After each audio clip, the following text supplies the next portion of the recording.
In terms of your corporate and cultural strategy, how important is diversity and inclusion, and what does that mean to your business?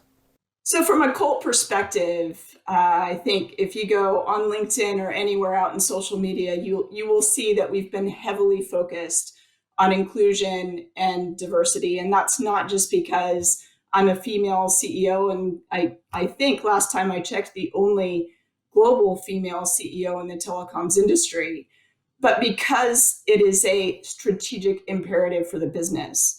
We've moved from this being a moral objective to being a strategic imperative. And you can see that with over 70% of my executive leadership team is diverse, either from an ethnic perspective or from a gender perspective. And that's very unique in the industry.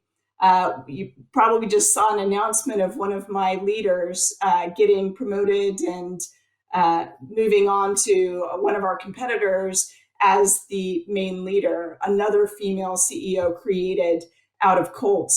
These are important aspects for our business, but important aspects for our industry. We have to change the face of how we look and how we engage and who we promote and how we promote in order to drive this, primarily because if you look at the statistics, we are reaching a retirement cliff within the industry.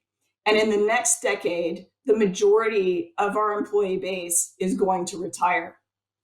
In order to maintain, sustain, thrive, and grow, we have to think about the next generation that's coming up and into the telecoms industry. And that's really the millennials and below. And what they're telling us is that over 80% of the time, they will make a decision towards a more inclusive and diverse company when it comes to their next career move.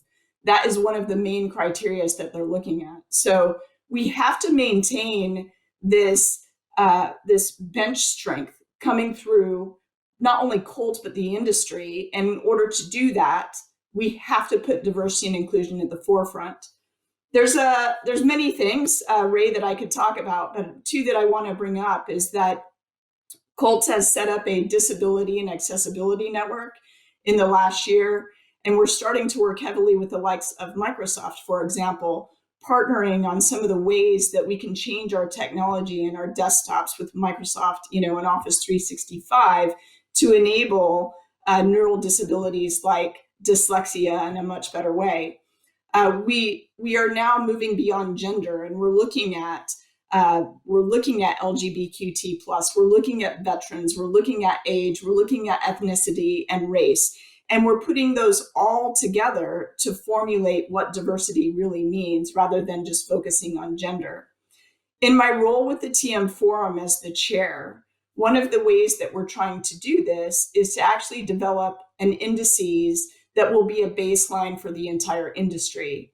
It's going to be called an Inclusion and Diversity Score, IDS, and it's going to be simple, much like the NPS score, the Net Promoter Score that we use in customer experience.